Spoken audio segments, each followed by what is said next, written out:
traicionar. No es un quizás, es un cuándo. Tarde o temprano alguien te va a fallar, y no por accidente. Lo hará para salvarse, para ganar algo, o simplemente porque le conviene. Así funciona el mundo. No es drama, es realidad. ¿La razón? El ser humano no fue diseñado para ser leal, fue diseñado para sobrevivir. Y cuando el instinto entra en juego, la lealtad desaparece. No se trata de un capricho ni de maldad, es egoísmo puro, primitivo, tatuado en los huesos desde hace miles de años. Aceptar esto no te hace frío, te hace libre. La traición es un espejo despiadado que arranca la máscara que llevamos incluso ante nosotros mismos. Nos fuerza a mirar directamente aquello que enterramos bajo capas de racionalización, nuestra vulnerabilidad esencial, nuestras expectativas que nunca nos atrevimos a verbalizar por miedo al rechazo. Nuestra necesidad primaria casi infantil de confiar en alguien como si el otro pudiera salvarnos de la incertidumbre que habita en el fondo de nuestra conciencia. Confiar no es solo un acto de fe, es una rebelión contra la estructura más antigua del cerebro humano, esa que prioriza la autopreservación por encima de la cohesión afectiva. Psicológicamente, el cerebro reptiliano, el encargado de las funciones más básicas de supervivencia, no conoce de vínculos morales, solo responde al peligro y a la necesidad. Por eso cuando alguien traiciona, no siempre lo hace desde el odio, sino desde un impulso profundo de supervivencia, real o percibida. Esta percepción de amenaza puede ser tan sutil como la posibilidad de sentirse limitado, controlado o juzgado. Y frente a eso, la mente prioriza la ruptura por sobre la lealtad. En el inconsciente, cada relación está marcada por una danza de poder, necesidad y proyección. Incluso las más puras se desarrollan bajo una tensión interna entre lo que se da y lo que se espera recibir.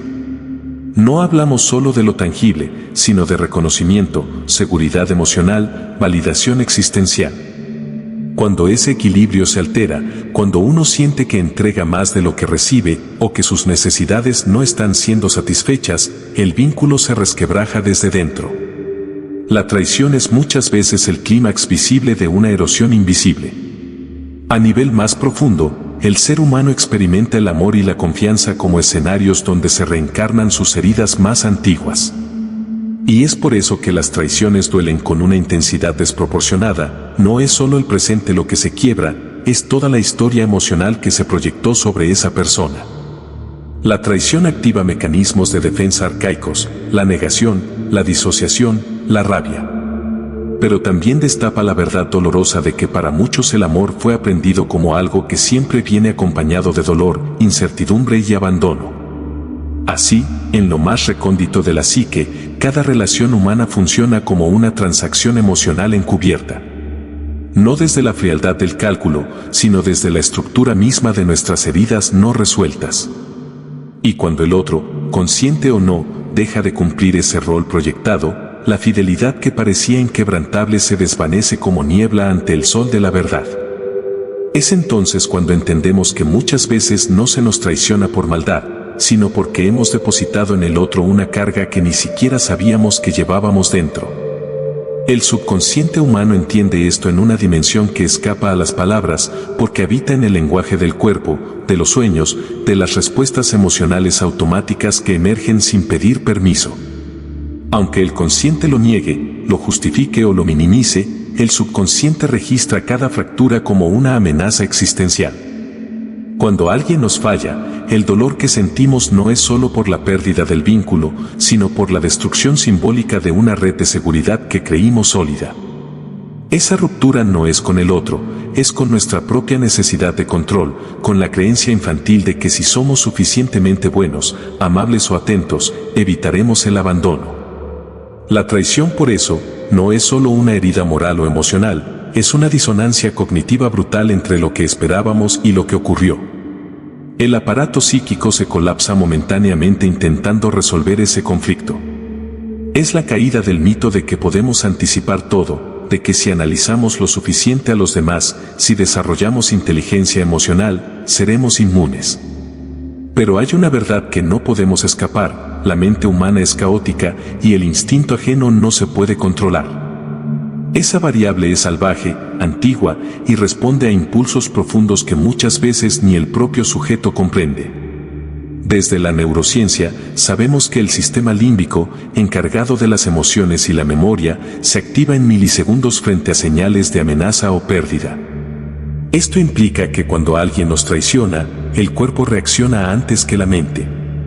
Se dispara cortisol, adrenalina, se alteran los ritmos cardíacos. Esta es una reacción de trauma, aunque la cultura lo disfrace de decepción social. Y ahí es donde se abre la grieta. El yo racional intenta entender por qué sucedió, pero el yo profundo, el arquetípico, ya ha sido herido en su estructura. El comportamiento humano tiene capas superpuestas que conviven con tensiones internas. En la superficie, la narrativa consciente, valores, principios, moral. Pero en la profundidad, en la zona subterránea del aparato psíquico, están las pulsiones, los traumas no resueltos, las necesidades no integradas. Ahí es donde nacen las decisiones que verdaderamente nos definen. Una persona puede declararse leal, ética, justa y no mentir al hacerlo. Pero si su supervivencia emocional se ve amenazada, si teme ser abandonada, humillada o limitada, entonces el inconsciente tomará el timón. Y no decidirá desde la moral, sino desde la necesidad arcaica. Desde ese lugar donde traicionar se convierte en una forma de evitar el dolor propio, aunque implique causarlo en otro. Porque en ese momento para la mente primitiva, el otro deja de ser sujeto y se convierte en amenaza o recurso. No hay juicio, hay reacción. Comprender esto no implica justificar, pero sí nos ofrece una puerta de entrada para entender la traición como síntoma de una herida mucho más antigua y colectiva. Como un reflejo de lo mucho que ignoramos de nosotros mismos y de lo poco que conocemos de los demás, incluso de quienes amamos. La autodestrucción en muchos casos no es una elección consciente, sino una respuesta visceral al descubrimiento de una verdad demasiado cruda para ser asimilada de inmediato. Cuando la traición irrumpe en la narrativa interna que habíamos construido sobre nosotros mismos y nuestras relaciones, lo que se resquebraja no es solo la confianza en el otro, sino la estructura psíquica sobre la cual habíamos asentado nuestra identidad afectiva. La culpa aparece como un mecanismo de defensa que permite paradójicamente mantener una ilusión de control. Si fue mi culpa por confiar, entonces puedo evitar que vuelva a pasar. Pero esa lógica es tóxica porque internaliza la agresión y convierte a la víctima en su propio agresor. Desde el punto de vista psicológico, esto activa una serie de dinámicas autodestructivas que van desde la rumia obsesiva hasta el sabotaje emocional. El yo herido, en lugar de buscar contención y reconstrucción, comienza a repetirse el relato de que no es digno de confianza, que su vulnerabilidad fue ingenuidad, que su amor fue debilidad. Esta narrativa actúa como un virus mental que se infiltra en todas las áreas de la vida emocional, condicionando nuevas relaciones, decisiones, vínculos. Se forman patrones inconscientes como buscar personas que repitan el daño, aceptar vínculos desequilibrados, normalizar el maltrato disfrazado de afecto. Todo esto con el objetivo de confirmar la creencia inconsciente de que uno merece ese dolor. Esta trampa psíquica se cierra con el autoengaño, con justificaciones tales como yo puedo cambiar al otro, esto no fue tan grave, o todos fallan alguna vez. El yo racional se vuelve cómplice de la herida porque tiene miedo de enfrentar lo que implicaría salir de ese ciclo, perder el vínculo, confrontar la soledad, asumir la responsabilidad de la propia sanación. Es aquí donde la víctima se convierte sin saberlo en su propio verdugo. Porque permitir que el dolor no resuelto guíe tus decisiones es traicionarte de manera silenciosa pero constante. Romper este ciclo requiere una disrupción interna. No una reacción emocional, sino una revolución de conciencia. Y esa revolución llega de la mano de una lucidez incómoda. No es un despertar dulce ni compasivo, es una confrontación directa con todo lo que has permitido, tolerado y disfrazado por miedo a estar solo. Esa lucidez peligrosa duele porque desmantela todos los pactos inconscientes que mantenías para sentirte seguro, pero al mismo tiempo libera porque destruye la fantasía y deja espacio para la verdad. Esa verdad no es amarga, es obvia, no todos merecen tu vulnerabilidad. No todos tienen la capacidad emocional de manejar tu verdad. Y eso no habla de ti, sino de ellos. No se trata de endurecer el corazón ni de levantar muros, sino de afinar el criterio. De entender que el amor real no nace de la necesidad que siempre distorsiona, sino de una elección consciente entre adultos emocionales. Que la confianza no debe ser un regalo automático, sino un privilegio que se construye, se prueba y se renueva con el tiempo. Porque solo en ese estado de lucidez emocional puedes elegir sin cadenas, dar sin vacíos y amar sin miedo. Esta lucidez tiene un precio, la soledad interior. No una soledad superficial, de ausencia física, sino una soledad existencial que emerge cuando la conciencia alcanza niveles de profundidad donde ya no hay lugar para el autoengaño. Porque cuando uno ve con claridad ya no puede volver a fingir. El velo se ha caído, ya no puede tolerar las medias verdades, los gestos vacíos, los pactos tácitos que solo benefician a uno. Se produce un quiebre en la estructura relacional previa, ya no se puede mantener vínculos que funcionaban solo por la comodidad de la ignorancia emocional. Esa soledad, sin embargo, no es un castigo, es una matriz de transformación, un espacio sagrado donde uno se reconstruye desde la ruina. Donde se enfrenta el desierto emocional que antes se evitaba poblar con vínculos insanos y donde se limpia el alma de las toxinas emocionales acumuladas por años de dependencia afectiva. Desde una perspectiva psicológica profunda, esta soledad actúa como un contenedor simbólico del proceso de individuación. En ella, el sujeto se ve obligado a mirar dentro de sí, a dialogar con sus fragmentos rotos, a reconciliarse con sus figuras internas de sombra. Porque la conciencia emocional plena nos aparta del automatismo social y nos sumerge en la realidad interna, ahí donde los patrones se repiten sin ser cuestionados. Donde los traumas infantiles dictan la elección de nuestras relaciones. El ser humano repite patrones porque la mente inconsciente, en su intento de completar ciclos abiertos, busca recrear las condiciones del trauma original para finalmente resolverlo. Esta repetición no es lógica, es compulsiva. No es consciente, es simbólica. Nos enamoramos sin saberlo de quien activa nuestras heridas más profundas, porque la psique intenta desesperadamente encontrar una salida a través del mismo laberinto que lo atrapó. Es por eso que tantas traiciones duelen más de lo que deberían. Porque cada una no es un hecho aislado, sino una llave que abre el archivo emocional donde yacen todas las traiciones previas. No solo es la persona que te falló hoy, es el eco de todos los que te fallaron antes. Tus padres ausentes o invasivos, tus amigos que no supieron contenerte, tus figuras de autoridad que no te protegieron.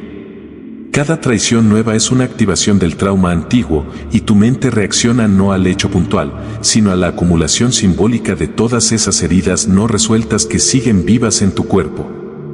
En tus respuestas emocionales, en tu forma de amar. Comprender este fenómeno implica dejar de ver la traición como algo que viene de fuera y empezar a reconocerla como una proyección, como un mensaje que el inconsciente trae desde las profundidades para que por fin sanes lo que ha estado roto desde hace demasiado tiempo. Pero hay una salida, se llama responsabilidad emocional. No es un concepto superficial ni una frase de autoayuda. Es una transformación radical de la forma en que nos relacionamos con nosotros mismos y con los demás. Implica dejar de esperar que el otro cambie, que el otro repare, que el otro entienda, y comenzar a enfrentarnos a la raíz real de nuestra herida, la falta de conexión con nuestra verdad interior. Responsabilidad emocional significa asumir que todo lo que permitimos, toleramos o repetimos tiene una causa interna. Es mirar con crudeza y sin filtros, sin anestesia emocional, donde cedimos nuestras fronteras, donde ignoramos las señales, que partes fragmentadas de nuestra infancia siguen buscando validación a cualquier precio. ¿Qué parte de ti necesitaba tanto ser amado que aceptó lo inaceptable? Esa pregunta, respondida con honestidad brutal, puede derrumbar por completo el castillo de arena sobre el que has construido tu autoestima. Pero también puede ser el inicio de tu verdadero renacimiento emocional. Porque solo cuando comprendes desde lo más profundo de tu conciencia por qué aceptaste la traición, puedes evitar repetirla. Y esa comprensión no es intelectual, es visceral, es encarnada. Es darte cuenta de que la traición externa solo activó la traición interna que ya venías cometiendo contigo mismo desde hace años. Cuando dejas de culpar, no se trata de justificar al otro. Se trata de recuperar tu poder. No te vuelves invulnerable, pero sí consciente. Dejas de elegir desde el vacío emocional, desde la herida abierta, desde el deseo inconsciente de que alguien venga a completarte. Comienzas a elegir desde la plenitud, desde la integridad psíquica, desde el discernimiento profundo que nace de haberte mirado en tus sombras y no haberte rechazado. La mente humana tiene rincones oscuros que evitamos mirar porque en ellos habita la verdad que más tememos, que a veces nos aferramos al dolor porque es lo único que conocemos. Hay partes de nosotros que han aprendido a asociar amor con sufrimiento, presencia con control, pertenencia con sumisión. Y esas partes no actúan con maldad, actúan por lealtad a un patrón antiguo que fue grabado en la infancia. Nos apegamos al drama no por elección racional, sino porque nos resulta familiar. El sistema nervioso, condicionado por experiencias traumáticas, tiende a buscar lo que le resulta predecible, incluso si es dañino. El sufrimiento constante genera identidad. Y esa identidad se vuelve un refugio distorsionado. Frases como soy el que siempre es traicionado, soy el que da todo y recibe nada, o soy el incomprendido. Estas narrativas internas se vuelven adictivas porque nos ofrecen una forma de existir, un guión con el que interactuar en el mundo. Pero ese guión es una jaula. Romper con él requiere una cirugía psíquica profunda, desmontar los cimientos del ego construido sobre el dolor. Y esa operación duele más que la traición misma. Porque implica renunciar al personaje que hemos interpretado durante años para empezar a escribir una versión nueva de nosotros mismos. Una versión que ya no depende del otro para definirse, sino que se reconoce como suficiente por el simple hecho de ser. Pero tras esa muerte simbólica nace algo nuevo. Una identidad más profunda que ha atravesado el fuego de la desilusión y ha sobrevivido. Un yo más maduro, más consciente, más libre, un yo que ha dejado de buscar validación en los reflejos ajenos porque ha encontrado en su sombra una fuente inagotable de sabiduría. Uno que ya no teme a la soledad porque la ha habitado como templo, no como exilio. Uno que ya no suplica por ser elegido porque se eligió a sí mismo cada vez que recogió sus pedazos después del abandono. Y desde ese lugar las traiciones duelen menos. No porque la herida haya desaparecido, sino porque ya no se confunde con la identidad. La herida ya no es un hogar, es solo un recuerdo. La confianza entonces deja de ser un salto al vacío y se convierte en un acto deliberado de poder interior. Un regalo que se ofrece con lucidez, con los ojos abiertos, sabiendo que podría romperse, pero que no destruirá lo que ya se ha sanado por dentro. Ya no necesitas que el otro no te falle. Necesitas saber que si lo hace, ya no volverás a fallarte tú, y eso es poder, poder auténtico. Poder que no oprime ni se defiende, sino que habita. Que no controla, sino que observa. Que no exige, sino que elige. El camino hacia esta conciencia no es lineal. Habrá retrocesos, momentos de duda, recaídas emocionales donde la sombra volverá a tocar tu puerta disfrazada de viejo amor o de culpa ancestral. Pero cada paso hacia adentro, aunque se arrastre, es una victoria. Cada verdad que te dices aunque duela hasta los huesos, es una llave que abre una celda interna donde tu yo infantil aún esperaba ser rescatado. Porque la traición más profunda no es la del otro, es la que cometes cuando ignoras tus propias señales. Es cuando sabías que algo no estaba bien y aún así te quedaste. Es cuando tu cuerpo gritaba y tu mente lo callaba. Es cuando traicionaste tus propios límites, tus principios, tu intuición. Esa es la traición que más marca porque no te rompió alguien más, te rompiste tú para encajar en lo que sabías que nunca iba a sostenerte. Y solo cuando la reconoces puedes sanarla. No desde la mente, sino desde el cuerpo emocional donde la herida sigue viva, encapsulada, esperando ser vista sin juicio. Perdonarte es más difícil que perdonar a otros porque implica dejar de usar el dolor como identidad, como escudo, como excusa. Requiere deshacer el personaje del que fue traicionado para volver a ser alguien que puede elegir.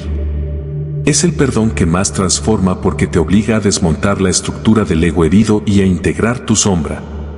Cierra el ciclo porque ya no necesitas justicia externa para reparar tu mundo interno.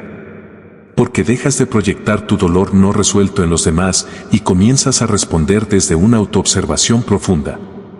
Ya no necesitas que alguien pague por lo que te hicieron. Porque comprendes que nadie puede saldar una deuda emocional que tú mismo mantienes viva por no perdonarte. Te liberas desde ahí, desde esa nueva identidad emocional reconstruida, no sobre la base de lo que perdiste, sino sobre lo que elegiste sanar. El mundo cambia. No porque las personas dejen de traicionar, sino porque dejas de interpretarlo como una sentencia contra ti. Las personas siguen siendo las mismas, con sus contradicciones, sus vacíos, sus traiciones posibles.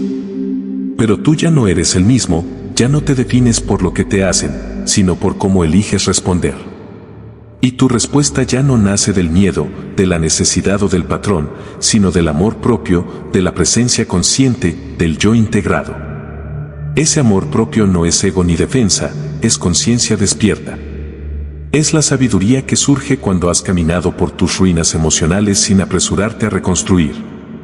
Es saber que mereces paz y que esa paz no es un regalo externo sino una construcción constante. Para alcanzarla debes proteger tu energía con precisión quirúrgica, cuidar tus límites como templos sagrados y sostener tu verdad incluso cuando tiemble. No desde la defensiva, sino desde la claridad. Esa claridad que te permite ver a las personas tal como son, con sus limitaciones y luces, no como deseas que sean. Y aún así, elegir amarlas o dejarlas ir. No desde la carencia, sino desde la elección madura libre de necesidad. Te van a traicionar, y está bien. Porque esa traición, si la conviertes en fuego alquímico, será el catalizador de tu despertar. Será la herida que te abrió el camino hacia ti mismo. El empujón que necesitabas para dejar de mendigar afecto y empezar a construirte por dentro con verdad, con raíces propias, sin máscaras. Será el final de una historia vieja y el inicio de una mucho más verdadera. Una historia donde tú eres el protagonista y no la víctima. Donde tú escribes y no solo reaccionas. El dolor no es el enemigo, el autoengaño lo es. Porque mientras te niegues la verdad, seguirás atrayendo más de lo mismo. Pero cuando mires de frente tu herida, sin culpa, sin miedo, sin vergüenza, te transformarás. No en alguien perfecto, sino en alguien real. Y ese es el verdadero poder, ser tú, sin necesidad de que nadie te confirme. Ese es el inicio de tu libertad.